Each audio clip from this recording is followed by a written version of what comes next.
I'm starting the recording now. In fact, I'm starting the podcast. I'm catching you off guard. Oh. It's starting now. So, apologies for different audio quality this week. Just some microphone issues, but you know what? It's roll with it because we're still going to have a very riveting conversation, aren't we, about professional wrestling and wrestling figures, aren't we? Yeah, we will. Yeah, damn right. So, I'm NLW, and I'm joined by a very special guest this week. Would you like to introduce yourself? I don't know whether to call you Davian Pickfed Lonely, Cringe God. What do you go by? I'll go by Davian. Davian. You can call me whatever you want. Yeah, so you can find them on the Insta. I know you've got a YouTube channel as well, don't you? Yeah, I got a YouTube channel. I changed it up. I think it's called Action Figure Guy or something like that. Oh, right. Well, we'll get your plugs in. I'll put a link to whatever you want in the description so you can find them. But yeah, I thought I'd bring you on because, we've talked a fair bit and you're one of the main kind of driving forces behind NLW 24/7 because as patrons, you can suggest matches to me to make. And, you've suggested a lot of matches over the years, and I might talk a bit about that in this podcast. I'll talk about the goings-on in wrestling this week, including some exciting news heading into Extreme Rules and more, and also wrestling figure news. But, is there anything you want to just kind of talk about off the riff, so to speak? I guess we can start off on a very interesting topic and maybe talk about Fight Club, honestly. Yes, actually, no, that's a perfect way to start. So, obviously, there's an option on my Patreon to make your own custom wrestling show, pick-fed show, and I did like a competition where basically all the patrons gave me a free match card or like a 3 or 4 match card, and the one that was voted the most popular I would actually make, and you won. But there were some really good cards. Like everyone had a really good card, but I think yours was a winner for me as well. Like I really enjoyed making those matches. If you've not seen it, it's on my channel. It's NLW 24/7 Fight Club. The main event between Brock Lesnar and Taz is probably one of my favourite matches I've done, and I know that sounds like a bit over exaggeration, but I really enjoyed coming up with ways around, because there's no ring ropes in these Bloodsport type matches. So why did you want to have that made?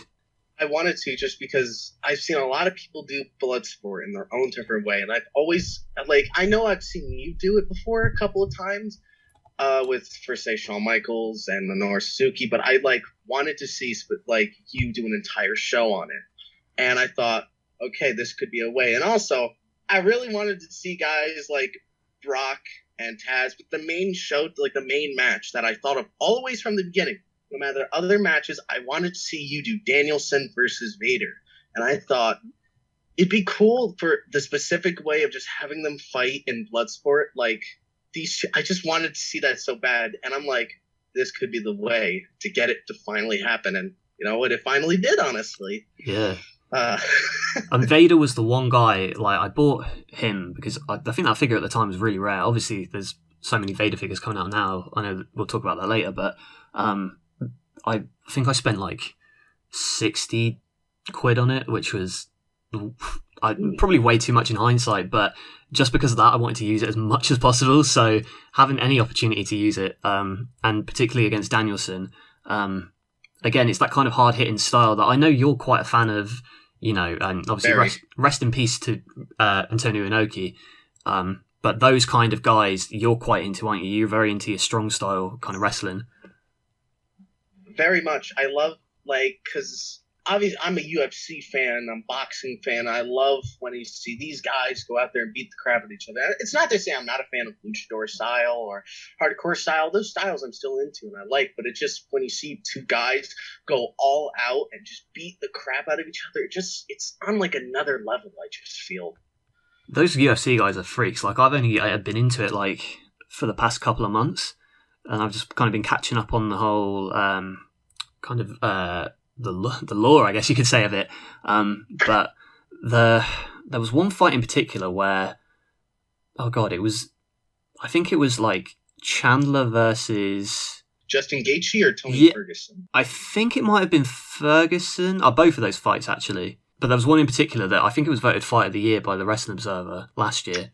Justin Gaethje. It was Justin Gaethje. Yeah, Justin Gaethje, where these two just had an absolute war, and the crowd was electric for it, and it's that kind of, I know it's a real visceral kind of reaction that you give to the kind of fighting game, which I never really appreciated before I watched it. But yeah, and it gives you kind of a more of a respect for that kind of style of fighting. And something as well I'm working on is a new kind of UFC type fed.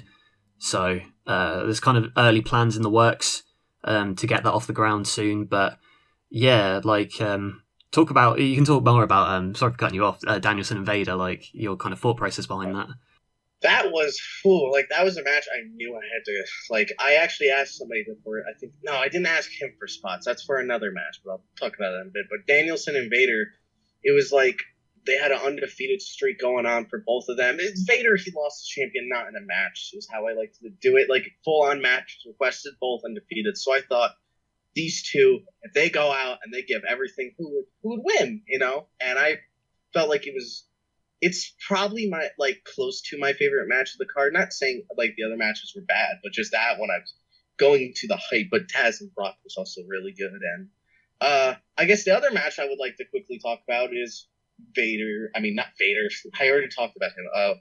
Walter versus Samoa Joe, which was, man, that was a match we were so close to getting in NXT, but we didn't. So I'm happy I requested that match. That match was also a fun one, too. I just love, that's who I went and asked somebody. So I guess a bit of a shout out here is to BCW Fed. He's the biggest Walter fan I know of, or Gunter, whatever you want to call him at this point. Mm-hmm. But and I asked for some spots, and he graciously gave me some. And so thank you to him. And it was just a beautiful all-out war. The Fatal 4-Way match was also an incredible match. It was a match that I just thought of for fun, honestly, since, to quickly go in and tell you that the original match was going to be Brett versus Zack Sabre Jr. But I changed. Yeah. I'm curious, what would you thought of doing that match, honestly? I'll probably steal it in future and not credit you for it. Because it sounds good, yeah. But I really did enjoy the 4-way, the Malachi and obviously Mike Awesome. You're a big Mike Awesome guy, I know. Very big. I got a really cool Mike Awesome custom from 14 Fig, and I've just been wanting to use that, like, as much as possible too. So yeah, it was Malachi. Mike Awesome more. Yeah, Mike Awesome, Malachi Black, Ken Shamrock, and Roderick Strong. Roderick Strong. That's it. 4-way. What was your thought? Why those 4 guys in particular? It was so tough because the reason why I think Roderick was in it, because he originally wasn't. I think it was originally going to be a guy like Goldberg or something, or Mr. Perfect. But I picked Roddy because I wanted almost everybody on the original Bloodsport matches to be in that match. Mike Awesome, just because I table spots. Oh yeah, hell yeah. Ken Shamrock, he's like the perfect guy for Bloodsport, who like hasn't been in Bloodsport, sadly. So I thought he'd be perfect. And Malachi is like, he is also the same way, but he has still more time to possibly do Bloodsport shows in the future. But you know, who knows? But I also think he's just a really good wrestler to use no matter what, so I really just wanted to use him. Yeah, no, he's a great all-rounder, like, promo-wise. Like, he can mix his high flying as well as that kind of strong style that you were talking about, where he can really have like a match with anyone. And I hope to see him back wrestling sooner rather than later. I hope he's alright on his kind of time off. Hope. But yeah, might talk about that later, because I know there was a bit of controversy in that. But yeah, so again, like, Fight Club, do check it out, and it's on the channel anyway. But yeah, we'll talk more about your match requests later on, because I do like to kind of pick the brain of, you know, where you kind of coming from it, and you know, you might be able to sell some other people on it and make me more money. money. It's all about the money. It's not actually. I'm very passionate about my craft. Speaking of my craft, usually on the podcast, I'll give you like a quick kind of talk about what I'm working on personally, and then I'll throw it over to you, and I can ask what you're working on. But what I'm working on at the moment, I'm just kind of filming Metal Wrestling, like the Road to WrestleMania at the moment. I'm filming. just trying to get that out of the way as I kind of head into that show, because WrestleMania, I've got it in my mind as like, this is going to be kind of not my peak, but in terms of this big Metal versus NLW storyline, that's where I'm kind of heading towards. So filming Metal, heading into that, and just editing videos in general, really. Like, for instance, I've got a couple of special videos coming up on the channel with a couple of cool cameos that people might find interesting. But yeah, that's what I'm working on. What about you, Davian? Am I pronouncing that right? Sorry. Yeah, you're saying it I've only seen it written. Funny enough. So, is there anything you're working on particularly that you might want to share with the people? I'm in a joint show right now, and I'm going to be filming very soon 2 matches. And these 2 matches are Ultimo Dragon versus Kurt Angle. Ooh, that's a good one. And we got a triple threat match, random one, because I love random triple threats. JTG versus Brian Pillman versus Santana from Proud and Powerful. That's a very indie main event matchup. I like it. I love doing random matches. I think it's so, when a match hits you so out of the box, and you're like, ooh, that would be a good match, wouldn't it? And it gets your mind flowing, and it gives you so much energy and stuff like that. To film this new, it's like, I love it. And obviously I got school and stuff like that, but, that's just the normal stuff. So that's what I'm really doing right now. Yeah, that sounds really fun, though. Like, do you want to shout out the other people you're doing a joint show with? Oh, God. Okay, so I can't think of them right now. Am I able to, get off, press the middle button of the phone, or will the call end if I do that? It'll end. You just have to check out their Instagram, which I will link in the description, and you can find the joint show. They'll all be on there. You won't annoy anyone, I'm sure. I know there's one guy, his name is G6W, and there's VWF. Really nice guy. Both those guys are incredibly nice. But VWF kind of showed me about the match of Brock Lesnar versus Ilya Dragunov, which I never thought of until then.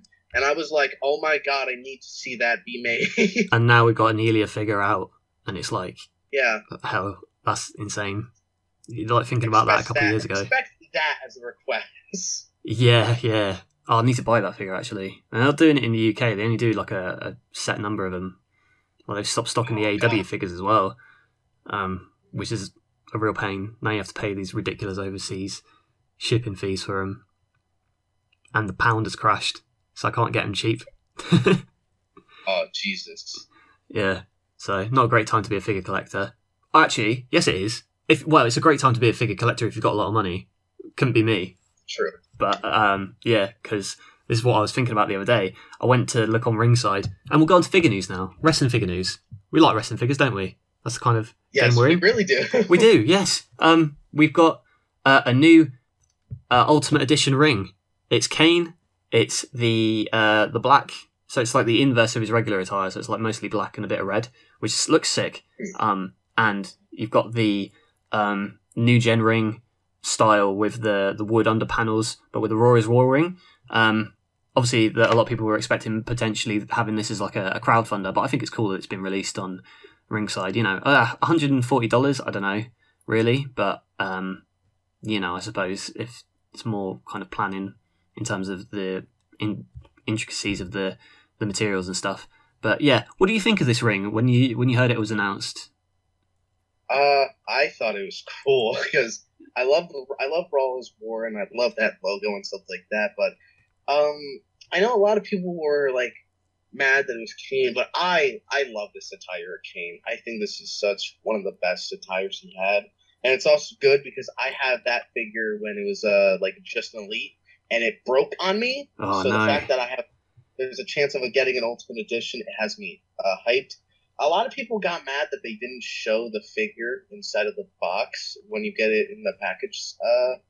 I don't know how I really felt about it. Were you really mad about that, or? Well, to be fair, I'm not a mock collector, so I'm not. It doesn't really bother me that much. But seeing I didn't even realize it was a problem until I saw it on other accounts. But people fig swapping. Obviously, it's not really a problem with this set, but wanting to see what's inside. But yeah, it's not really a problem for me. The new generation ring didn't come with. Actually, no, it does. The window boxes on the figures, but Yeah, so yeah, I don't know. I'm not really a mock collector, but were you kind of disappointed by that, having the box? The only way I could really have been disappointed is like I couldn't really, because per se if it's like on this thing won't be on shelves if I'm correct, right? Yeah, that's what it seems like. It'll Okay, be ringside and Mattel Creations. that would be the only way I would be like scared by it, because if there's someone like if it was on shelves per se and you can't see what's inside, if somebody returns it and they put like a piece of like pencil in it and then you buy the figure and then you just see like 2 pencils in there, Yeah. that's the only way I would get like mad, but because it won't, then I think it's fine, honestly. What do you think about fig swapping? Because I didn't even realise it was as big a thing, but I thought it was just like a one-off thing. But then you see so many different swaps, and sometimes the figure they put in are pretty rare. It's like it's a lot of effort to go to save what $10, $20. Yeah, because I saw like there's this one time this person swapped the Aleister Black's last or Malachi, whatever you want to call him, Malachi Black's his last WWE figure for his first Elite, and I was like, why would you do that? So yeah, like I'd rather have the Elite. Yeah, you're losing more money in it. Oh man, so strange. People are silly. Yeah, I don't know, bad investments. I've never seen it happen in the wild, but then again, I don't know, in the UK, middle of nowhere, like I don't think it's got that much of a problem. But fair. Other figure news, they've released some of the images of the Royal Rumble figures. So we've got Brie Bella, Damian Priest, Vader, and Rey Mysterio. I don't know why I thought of Brie Bella before Rey Mysterio, but it is what it is. Again, another Vader figure that I really want to get. For everybody. Yeah. I think it's because it's like the one that kind of stood out the most. You know, for big Brie Bella fan, I see. Oh, absolutely. You know, love them Bella twins. Yeah, I've never missed an episode. Oh, what a shame. But anyway, we've got off topic. I'll have to get that because it will come with the legs of the Doc Hendricks figure that's coming with it. Yeah, any of that set that you're interested in getting? Definitely the Vader, I would. It's crazy because I really thought the Vader would be my top one from that set, but honestly, the Damian Priest is like so beautiful of a figure. Like Vader, I think I'm still gonna obviously try to get it because that Vader has something that the others don't, and its mask is already on, so you know, I like that fact. And thankfully, the head you can just take off the head. Luckily, still because it's how it is now. Yeah. So you can put on the other Vader figures, and then when you want to like take it off, luckily when you have multiple Vader figures, you can just pop it on and have it remove the mask whenever you want. I just love stuff like that. You know, the other day, sorry to cut you off, but the other day I didn't know that you were able to pop off the heads easily, and I panicked. I panicked big time because I just had like. I think I was using Edge, or like Elite 94 Edge. I just popped the head off. I was like, oh god, was that supposed to happen? But I didn't realise it was just like a design feature that it's got now. I think it would be cool now, since you just brought up Edge, to kind of, I'd like to quickly talk about a specific match with Edge. Yes. Since I think it came out yesterday, right? Moxley and Edge, or a couple days ago? Yeah, actually, yeah. Let's talk about NLW. Let's hype me up. Barbed wire, exploding barbed wire match. That match was epic. Yes. Like, I know it's just like, I know I'm telling you this, and obviously you know that match was epic, but I was going in and I didn't know how to expect it. My favorite part, actually, of like the build-up was the Edge promo where he's surrounded by barbed wire and he's just sitting there and you're making the camera go into his face. And I'm like, oh, that was like, I got chills from that. I'm like, Jesus, this is from a figure promo. So we get to the match, and it is perfect. It is like, if this match was going to be made like that, it was perfect.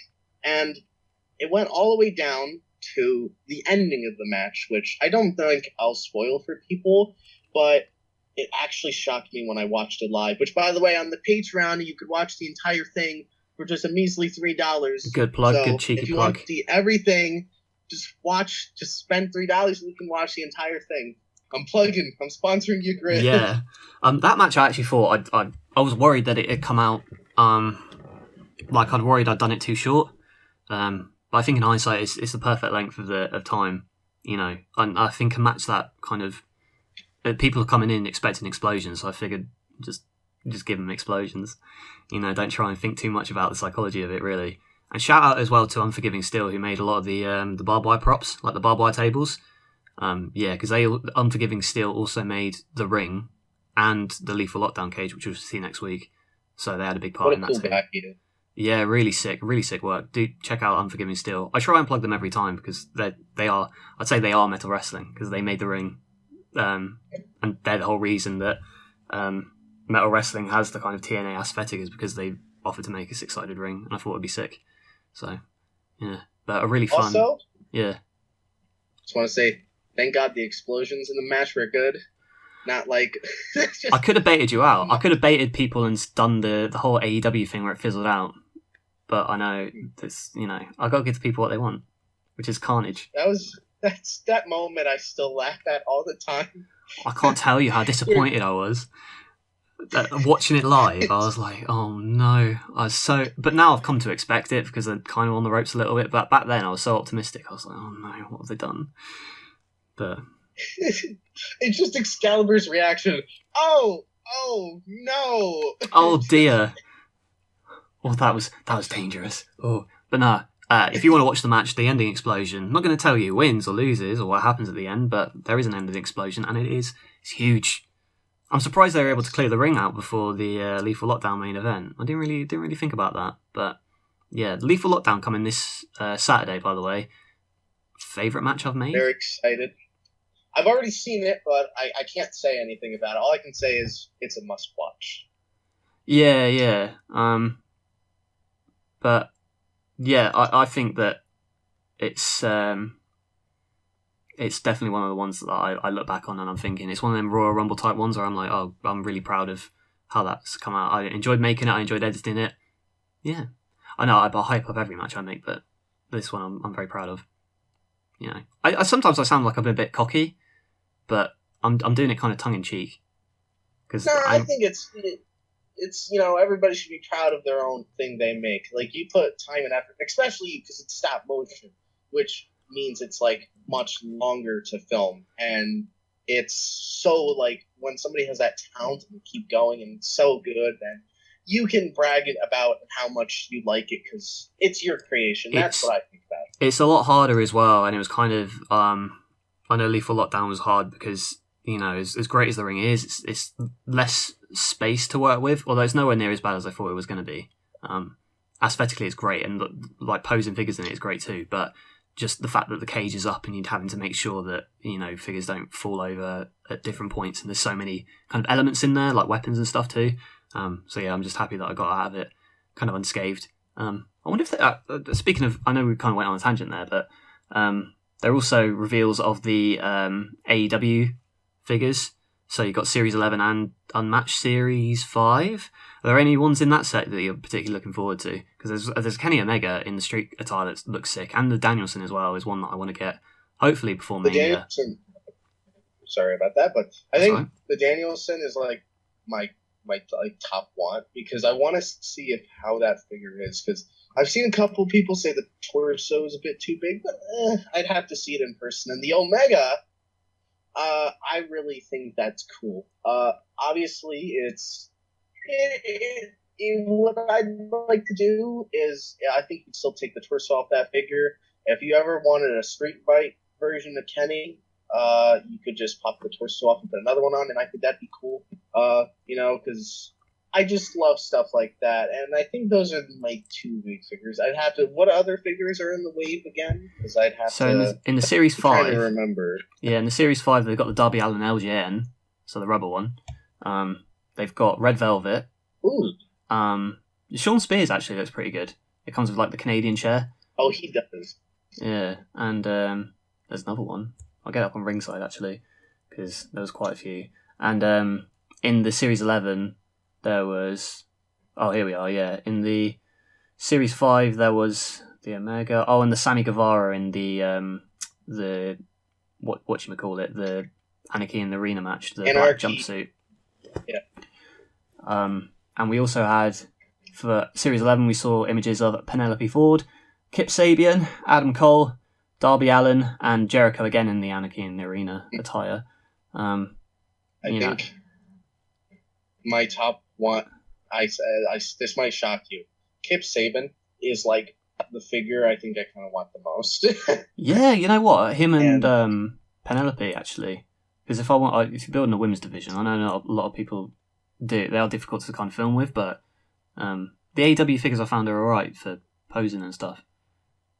But that might not be the same for everyone. This figure looks cool, but I think it's because like Mattel did so good that like this is a figure that if I get, that'd be cool, but if I don't get it, then I won't be sad, you know? That's how I feel about that. But still a good-looking figure. Not going to go ahead and say, you shouldn't buy it or anything. If I don't get it, then I won't complain. That's what I'll say about that. Yeah.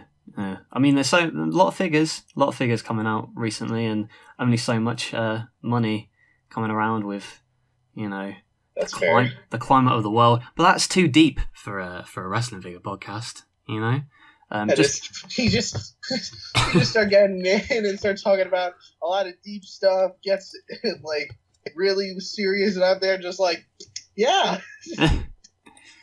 We have 7 minutes remaining on the Zoom call, but what I'll do is I'll log out and I'll log back in. Okay. Am I able to stay here, or will we have You can stay. It's just that it will time out after like 8 minutes because of the way Zoom is. This is all. Okay. I'm keeping this all in, by the way. I want people to know the behind the scenes details of what the struggles are. I know the pain. The pain of filming a podcast. Yeah. So it times out after 40 minutes, but I'll start a new one. I'll send you the code, and then it should be fairly easy. But yeah, I'll keep an eye on it just to let you know. Although it probably won't go that much longer. Well, actually, no, there is a lot of wrestling news though, and there's a lot to cover. Yeah, we have a lot, and I think it's kind of ironic. We were talking about UFC when Daniel Cormier. I was so pumped when I heard about this. I couldn't believe it. I thought it was like a meme or something, but no, it's real, legit. Daniel Cormier, and you can tell he's like big into wrestling. I was watching an episode of Impact from like 2004. He was on because he's just there as like an Olympian, and then when Adesanya did his Undertaker entrance, everyone else was kind of on. John Anik was just like a bit confused, but Daniel Cormier was just marking out, being like, "It's the Undertaker! It's the Undertaker! Rest in peace!" So you can tell he's into the product. But it's cool that they've been able to kind of bring him in. It is. Oh God, it's crazy because I remember a long time ago with UFC fighters and wrestling. Like this is, he's being a referee, but the other times I can remember was when. Do you remember when Tito Ortiz and Rampage Jackson were on TNA? He was the August 1st warning, and then Bellator didn't want them messing with the wrestling, and they just left.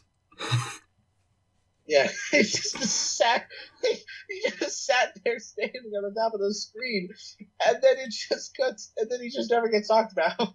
No, that's for good reason. I mean, that's one of them lol TNA moments. There's when I was doing the other podcasts with my friend NLW, we were talking about Nexus and Cena. There's an episode of Raw where Rampage Jackson gets kidnapped by IRS and Ted DiBiase Jr. Oh my god, wait. Oh, that was a weird time for Raw. I think even I stopped watching at that point.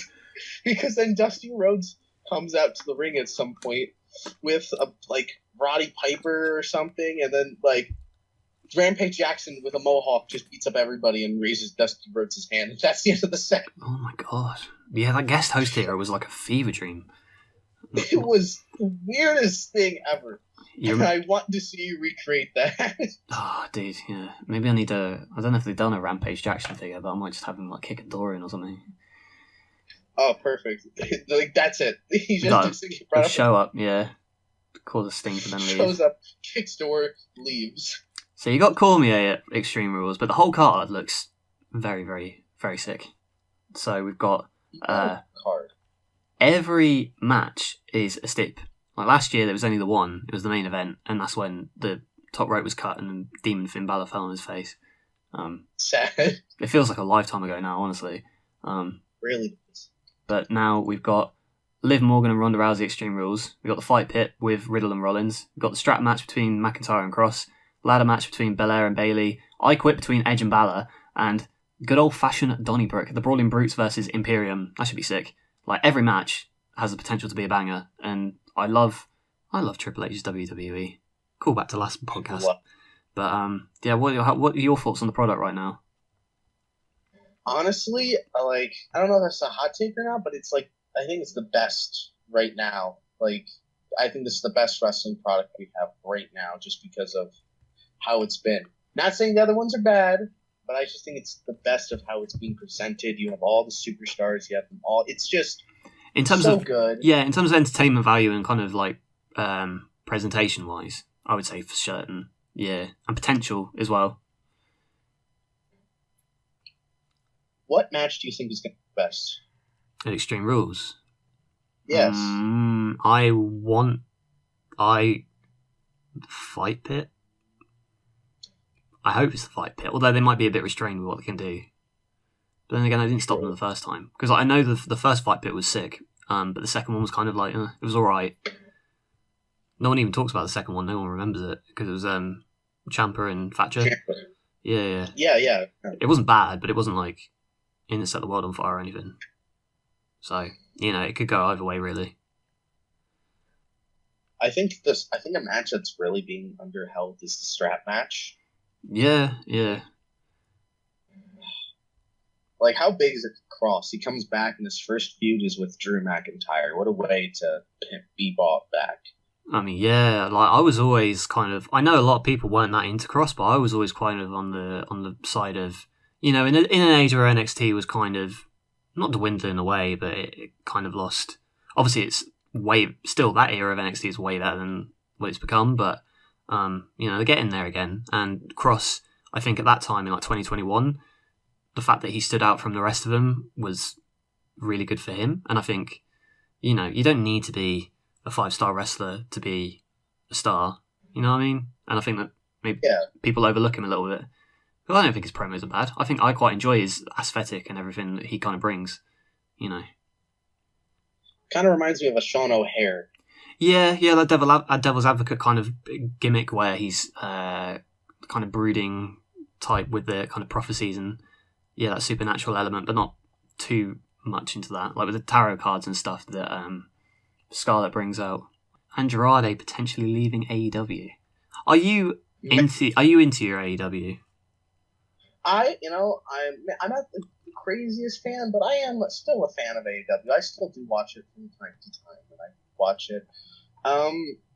Man, has a lot happened with AEW. That's a whole thing to talk about. Oh no! I mean, it's simmered down a little bit, thankfully. I mean, I was talking about it with Spam, but yeah, we were the same. Just like, oh my god, what's happened? What's happened? I don't know what the catalyst was, or has it just been?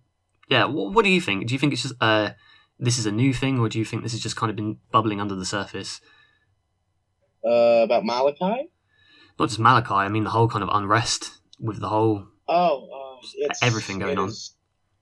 Everything going on. I think it's a bit of things started, and they kept things just been bubbling over time. I think Andrade, when he wasn't been booked much, it's like there's the problem there. It's like there's so many problems, and I don't know how to describe it. It's such a scary predicament. I think the one thing it's such a thing. It's a very scary predicament for a company like AEW. I think I hate to do this, what I'm about to say, but I think Tony Khan needs to be a bit more strict in a lot of aspects. He needs to talk to stars and be like, listen, everybody needs to calm down. And I think, I feel there's a lot of things I want to say, and it's a bit weird to say, but I some things it's hard to say. I guess it is to say, I want to say some things, but it's I wish they could do this, but at the same time, them doing that could make something like this scary, and this, it's such a very predicament, and it's why I don't think I could ever actually run a wrestling company, to be fair. I mean, he's finding out now how hard it can potentially be. I think he's done well somewhat under the circumstances. The Grand Slam show was really sick. This past Dynamite sucked. But, you're going to have bad show. I mean, the main event was good. Chris Jericho and Bandido. And I'm a massive Bandido mark. I don't know about you, but... I think he's good. hearing that he could potentially be signed to AEW is a real big positive. And I'm of the proponent that I think they've got enough people. They should stop signing people, please. There's way too many. But Bandito is one that I think you should get in, you know. But aside from that, like, yeah, great match. But that's the only thing that I kind of picked up on. Sarai's promo was like a bit, I don't know, it was all right. But then the opening segment was fine, but it wasn't really a strong episode. And I feel like they need to regain some of that lost momentum. And it's a difficult situation having the Elite gone and Punk gone. But yeah, I think they can be doing a lot better. And I don't really like the whole Money in the Bank rerun thing with MJF. Yeah, what was that? Oh yeah, did you hear that Khan? I hope this is very interesting to talk about. He said there's going to be no releases and nobody's allowed to ask for releases. I heard about that somewhere. What did you hear about this? Yeah, so I would be kind of hypocritical if I said that that's a good idea, because I think that I get that you want to keep people, but if people aren't happy, you should probably let them go, you know? Yeah. But again, like, because, you know, when Big Bad Vince was in charge of WWE, he's not giving this person his release, how dare he? But then when Tony Khan does it, it's like, this is a smart business move. He's doing it, he's thinking of business, and it's like, you know, I think if someone asks to leave within reason, I think you should probably give it. But on the same token, don't sign 5-year deals. You know? But I'm not a wrestler. I understand you want money, but I don't know. I know it's not how the business works, but more short-term deals might keep a lot of people a lot happier and manage expectations a little bit, you know? That would be a very good thing. If you're like, let's say you're a star of the caliber of, Malachi Black, for instance. I won't talk about Malachi Black, actually, because, you know, he's probably got other stuff going on. But like a Miro, for instance, sign a 1-year deal. You're happy with where you are, you sign an extension. I think that MJF is someone who he should have been paid a lot more earlier on, and I think it could have saved a lot of hassle backstage, because he's doing big numbers and he's a very valuable player. But again, I don't know the business side of things, so I'm just kind of speculating on that front. I think if someone like Malachi Black was to say, I would like to leave, I think maybe you're within your right to say, okay, but you can't go to WWE.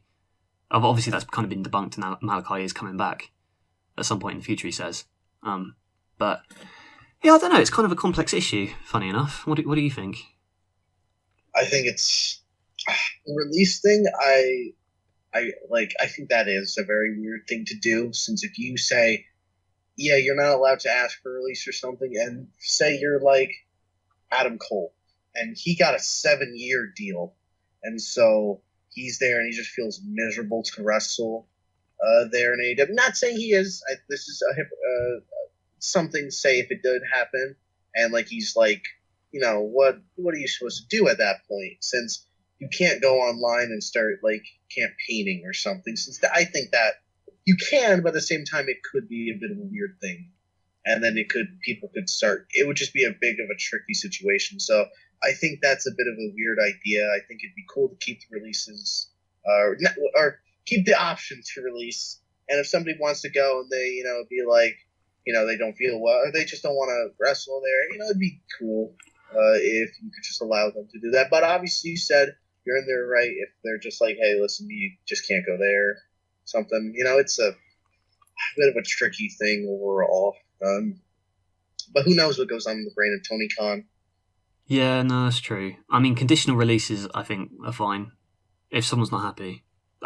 You know, professionalism, I suppose, is one of them things, but it's, again, how much you put into a job and how much, I don't know. I'm kind of rambling a little bit because it is a very weird thing, because you want to be on the morally right side of things, but it's a very difficult conundrum, I think. It's not as simple as, oh, this person's unhappy, they have to leave.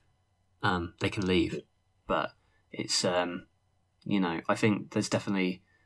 I do admire the fact that Tony Khan won't release someone without reason, that he'll just let the contract run out. Like obviously in WWE they release so many people under the guise of budget cuts, whereas if you sign a contract for 3 years, I like the fact that AEW just lets contracts run out as opposed to saying we're just going to cut you now. So at least there's job stability there. True. Even though, I like that too. Sorry, I was going to say even though, maybe too much job stability that you can't get yourself fired. But oh well. More news on the White Rabbit. Who's the White Rabbit? Who do you think the White Rabbit is? Clearly, it's Veer Mahan. I mean, we've been waiting for this comeback for a long, long time, and I've been a big Veer Mahan fan. I believed he was going to be the Miz's tag team partner. It was Logan Paul. Now I'm saying this is the time for Veer Mahan to show his face again. Can you imagine? Yeah, it's but like... obviously the feed your head is in reference to his head on the Titantron, yeah, and the 1911 thing is a reference to how many matches he's won on the main roster. I imagine, I'm reading a bit into it. In all seriousness, it's cool to see Bray Wyatt coming back, isn't it?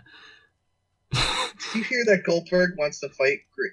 He wants to have a match with Veer Mahan at Crown Jewel. This is the time to bring him back. This is the dream match. The people have been demanding it. That would be the best match ever. Oh, my mic is peaking so much because I'm so excited for Veer and Goldberg. But that'd be weird. But in all seriousness, I generally do think it's Bray. The one on SmackDown. At the start, I legitimately was thinking, oh my god, it's Paul London. He's the White Rabbit from like Lucha Underground. Oh yeah, he's been doing some cool interviews on Renee's podcast, Renee Dupree's podcast. Have you heard that? Oh no, I haven't. Are they good things? Oh, I mean, Paul London has appeared on Renee Dupree's podcast, and he's got some interesting insights. It's quite, for us Paul London savants. But yeah, the thing I know the most about Paul London is that he did you remember that infamous time he got clotheslined by Snitsky, if anybody can remember him, and he got he did the flip, and he actually got people got mad at him for doing that. Did you hear about that? Yeah. But it's replayed in every Rumble, and it put Snitsky over. Very much. I love that elimination. Yeah. But to quickly get back on topic, though, I generally do think it's Bray, because he's the only type of guy who would do stuff like Morse code, Mm-hmm. And do footage with pigs getting slaughtered or something. Yeah. If you saw that, which generally though, I would say my mind for some reason went of, what if it's Brock and they're trying to build him up as because he the butcher and stuff like that, and he's the big bad wolf to the people or something. But I think at this point, as much as having it swerving the audience is concerned, I think maybe this is an instance where you should probably just go with the obvious thing. Yeah. But I think there's so much potential now with feuds he can have. And I'm really excited to see Bray Wyatt back. I've loved Bray Wyatt, always have, whatever gimmick he's been in. Yeah. And I disagree with the notion that his matches are boring. I enjoy them a lot. I even thought his last match was alright, to be honest. His match against Orton. I mean, it wasn't great, but it was fine. But yeah, he can have good matches. We've seen that against Danielson. Yeah. Those are great matches. So, and I think in this new climate of WWE, where the guys are kind of given more opportunity to wrestle in more their kind of style with less restrictions, I think will be a blessing for him. And a happy Bray Wyatt is a productive Bray Wyatt, so pretty interesting to see. What about Baron Corbin? Could be Baron Corbin. He's been gone for a while. It could be because, I felt at the beginning it could have been, but now with all the fan stuff, which by the way, he's coming back with JBL, I believe. Yeah, that'd be good. Since the last time we saw him, there was JBL's limousine came in. He says, "What are you doing? Get in here!" And he opens the door and he gets in, and there's my JBL impersonation. By the way, fantastic. Michael. That was spot on. Hello, Friday Night Muggle. This is years of watching I gotta SmackDown. request JBL now. I have to request a match just so I can hear you do it. I try my best. I will do a big JBL promo. If you just want like a 5-minute JBL promo as your request, then I'll do that. That's fine. Yes. I'll ramble. He just talks about like nothing that makes no sense, and there's just like his opponent who's just in the ring, like what? Have you seen the clip of him where he's like, he's describing the Punjabi prison, and he's like, "This is like Steven Spielberg movie." And he's just like rambling on about whatever, but he's very, very funny man. I enjoyed his commentary back in the day. But yeah. This is Steven Spielberg movie. And I also love my favorite part is the fruity booty. Oh, you got the fruity booty. Oh yeah, that's Ostub. Yeah, Ostub. Who know? No, I can't. That's not that OSW shtick. That's not PG. Keep it PG on this podcast. Oh, I'm sorry. I'm joking. Obviously, it's fine. Where's It's Andrade? JBL. Andrade. Oh, yeah, I know it's Andrade. completely JBL. off topic. Speaking of JBL, yeah, Andrade might be leaving. So, what do you think about that? Sorry, I'm laughing, but I think it's in a way of I feel sad if he does leave. I feel sad because I wish his run was so much better. But at the same time, if he does want to leave, and this is where maybe he'll go back to WWE, which honestly, I hate to be like that type of guy. Everybody says it, but I think if he goes back to WWE, he'll be treated much better now. That's because Vince is gone, or as Paige would like to say it, he can finally have a boss that legit listens to him. Yeah. And completely 100%, I think he would be portrayed much better in WWE. I'd want to see, for the love of God, Andrade versus Seth Rollins. Please. Oh yeah. Please give me that match. I remember you filmed it a long time ago, and that match was good. So I can only imagine how they would be and how they would. I'm sure they've had a match here or two on Raw at some point, but yeah, an actual prolonged feud or something would be good. But yeah, Andrade's one of those guys as well. It's just you stop piling talent and you bring in juice for a one-off shot, and then you're leaving so many people off the show. I don't know. I don't want to ramble about AEW too much. I'm starting to sound like bloody Jim Cornette when I'm talking about how much I hate AEW. I don't hate it actually, but I just hate Jim Cornette impersonation. Oh damn! Well, there you go. Russo sucks. That's a good impression. There you go. I can do JBL and you can be Jim Cornette. We should do a podcast we're doing that the whole time. That would be incredible. Comment in the description, or not in the description, the comment section, if you want to see that happen. Yeah, exactly. Steve from Stephen Larson does a great Stone Cold impression. He used to do his pay-per-view reviews in the voice of Stone Cold, or it'd just be Stone Cold reviewing Hell in a Cell, Crown Jewel or something. Just do the whole thing with Stone Cold. I can do a good Stone Cold impersonation. Well, son. There it is. Mine is, let me tell you something, son. That sounds... Stone Cold. That's Johnny Ace. You going more to Johnny Ace? I mean, that's not really a name that should be brought up these days in this climate. People power. But, yeah, well, don't have no power anymore. I sound like Patrick Star in that last bit, but I think it'd be good if I sound like Patrick Star with Johnny Ace. Yeah. Oh, not wrestling figure news, but man, have you seen the SpongeBob figures that are coming out soon? Oh yeah, those. Oh man, if I had the money, I really want them. SpongeBob versus Roman Reigns. Dude, I would make SpongeBob NLW champion today.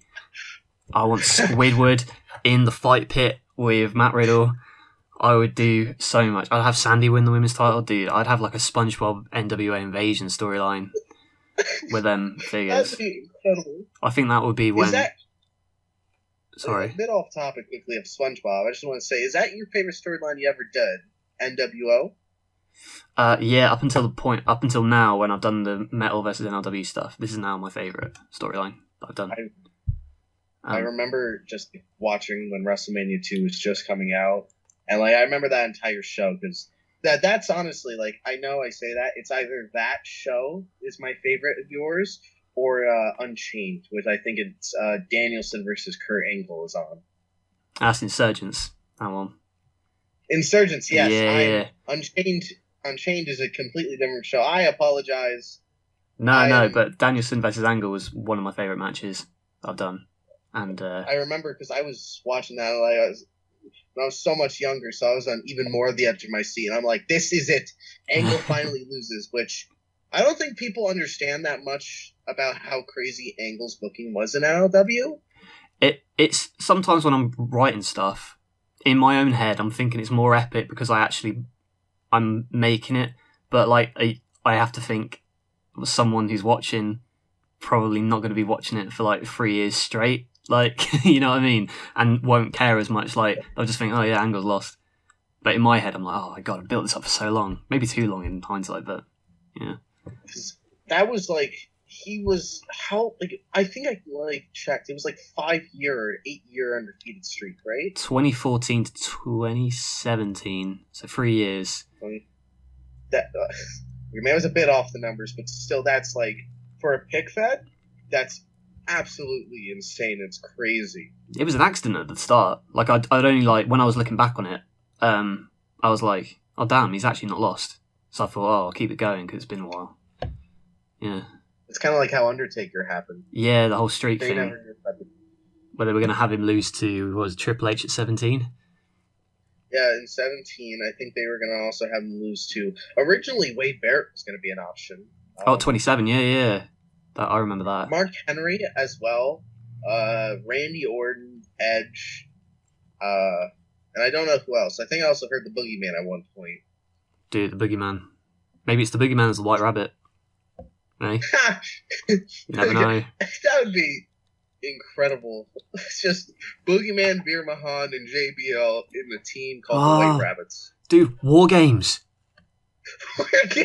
War Games. This is what Triple H has been building to, man. I'm telling you. Boogeyman, JBL, Baron Corbin, and who else? Veer Mahan with Boogeyman. Rest of the Bloodline. Damn. Versus the Blood. Yes, that's what we need, and it's like incredible. This is main event caliber stuff here. Absolutely. So why are we not booking for the WWE? Oh damn, we should have been booking a long time ago.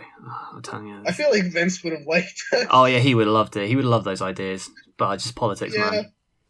I don't think Triple H would have told us to get out though. Well, he doesn't know what he's got until it. Yeah. Yeah, that's true. Speak of creative choices. I know we kind of glossed over it earlier, but there was something about NLW 24/7. This is like the final segment of the show, pretty much. Is there anything you want to talk about with NLW 24/7? Because I announced it's coming to an end. Yes. Man, that's so crazy to just talk. Like, I remember like my first match there with NLW 24/7. It sounds like I'm wrestling, but the first match I requested. Well, you and I'll shout out other people who've made matches. Remy Montoya was there from day one. Yeah. Some really sick matches. I actually found him on Instagram, Remy Montoya. Yeah, and yeah. I was like, oh my god, out of nowhere, and I followed him. Yeah, like sick matches. Cool guy as well, really patient. John on Patreon as well, aka the Squad Up Kid. If you see him on YouTube. Maybe we should get like an Instagram group chat going of like all the people so we can get to know each other. Maybe we can all create like a very big idea one day. I think there's something I can do on Patreon where it's like a Discord or like a group Discord thing where you can ask like Q&A questions. I think that maybe that might be a good incentive because I always want to add more stuff to it because sometimes it feels like, I don't know, sometimes, you know, when you drop off a little bit, and I feel like sometimes that's why I like did the big gap of like not charging people because I was like, I really have to put content on here now, and I feel like I'm hitting a good balance now with what the pay-per-views and the NLW 24/7 match requests. Yeah,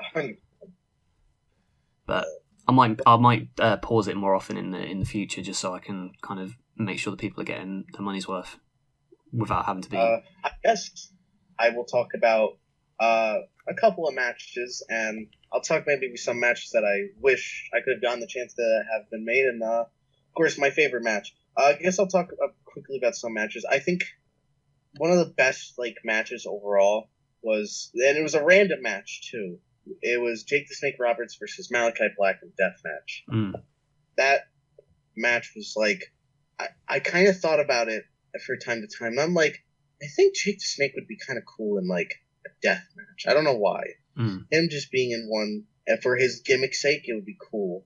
And Malachi Black is, as we said before, Malachi Black is just really, really awesome. So I just love to see it. And man, was that match so awesome.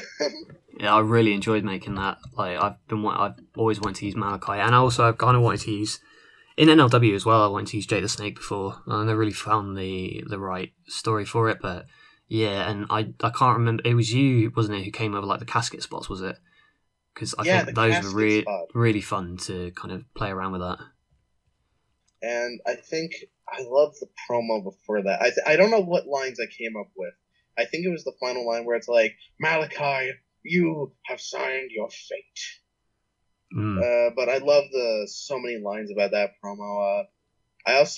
One of the things I always love about NLW 24/7, I don't know if you noticed it or not, Billy Kidman always got beat up.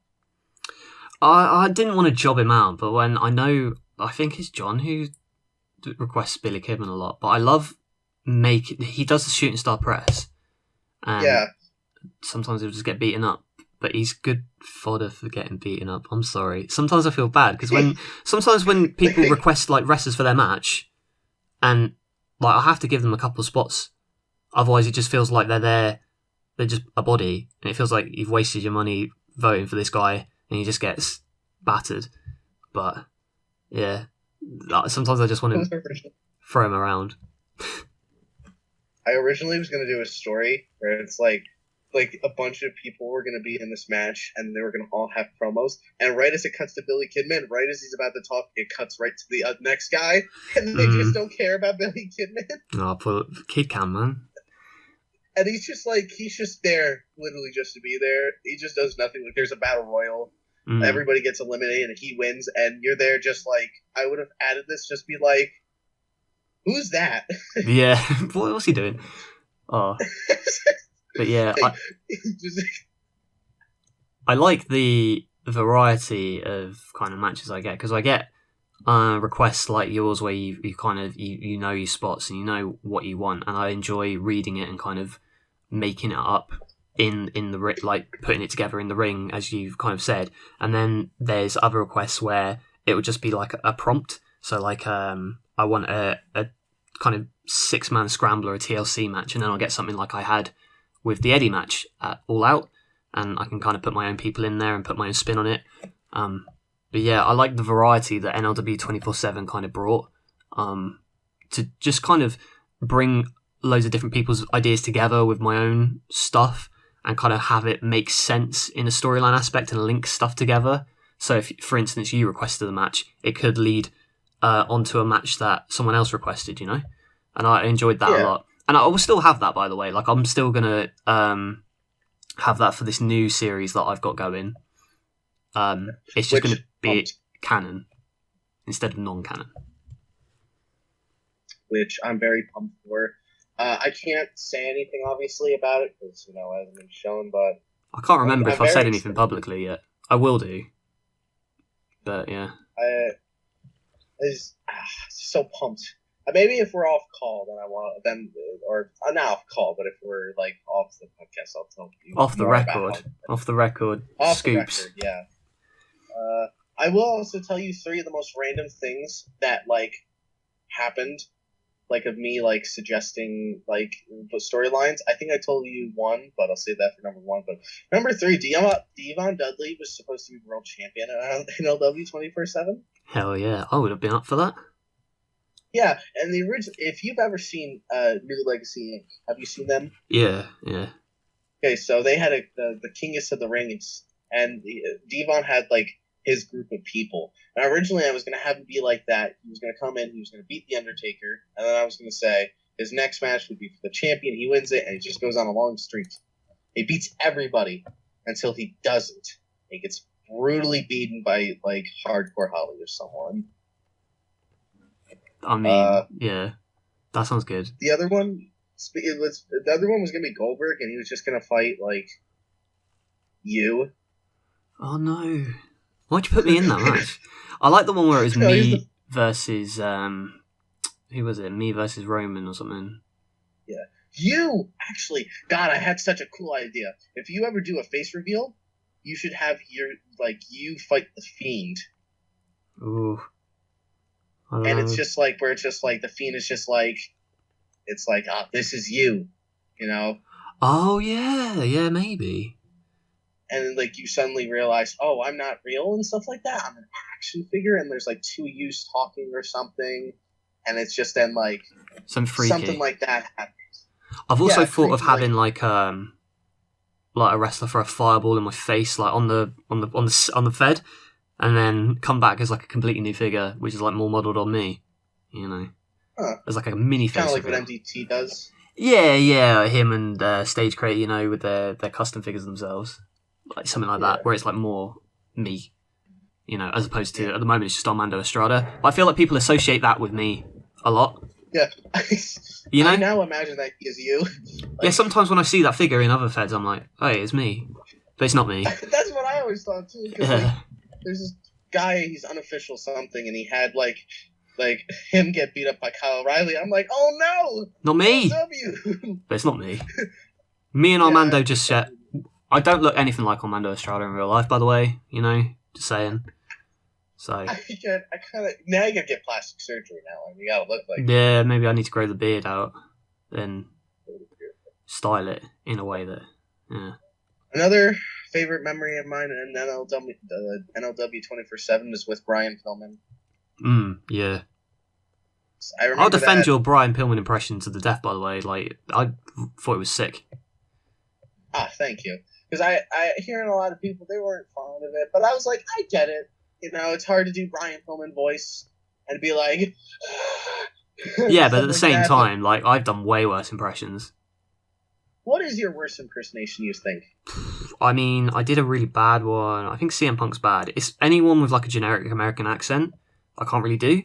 If you've got like if someone's got like a cadence, it's easier to do. So like an Austin or a Triple H. Triple H is my best one, in my view.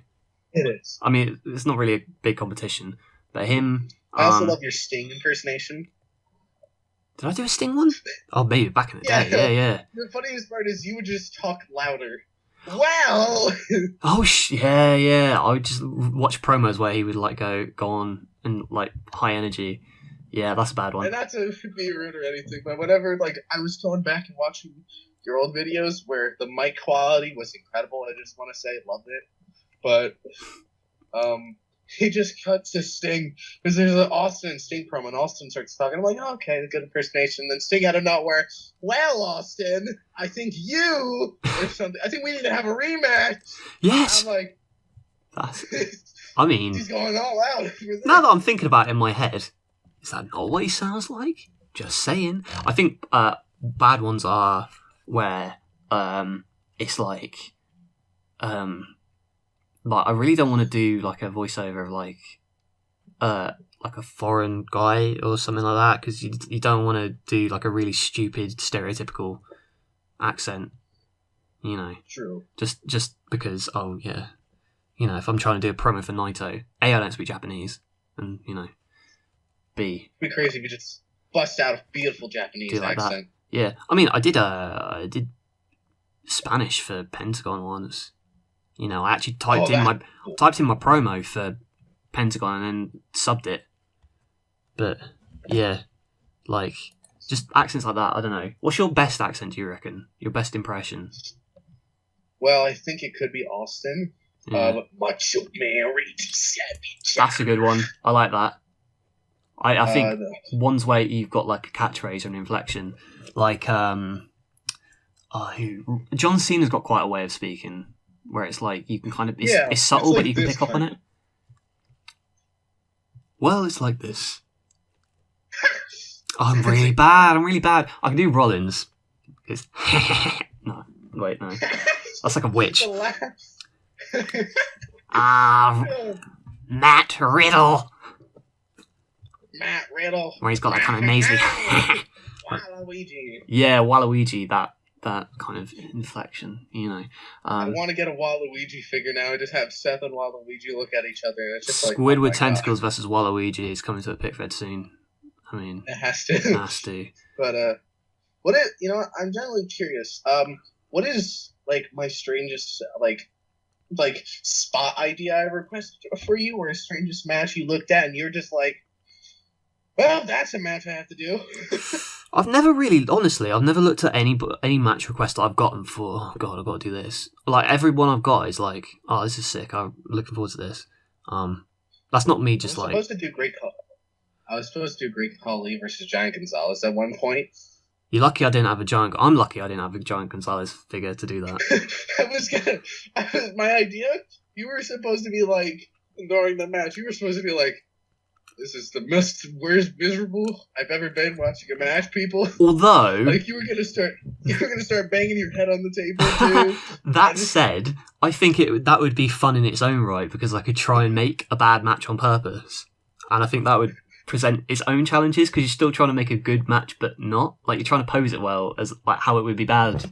You know, a conundrum. But no, I don't think there's ever been a spot where you've made and I've kind of gone at it. You know, I think they're all interesting in their own way.